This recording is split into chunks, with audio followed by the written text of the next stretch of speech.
یا رب العالمین یا ارحم الراحمین ہم سب کو قرآن حکیم میں غور و فکر کی توفیق عطا فرما۔ سورہ ہود کے جو مولا کریم مضامین کو ہم نے سنا، مولا کریم جو کچھ ہمیں یاد ہے، مولا کریم ہمیں اسے یاد رکھنے اور اپنی زندگیوں میں ان تمام بدعمالیوں سے ہمیں بچنے کی توفیق عطا فرما۔ یا اللہ ہمیں ایسا بنا دے کہ تجھے و تیرے محبوب کو پسند آ جائیں۔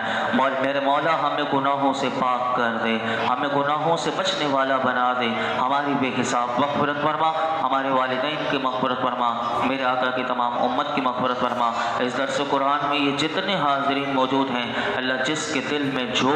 مراد ہو پوری فرما۔ وصلی اللہ تعالی علی خیر خلقہ محمد وعلی آلہ وصحبہ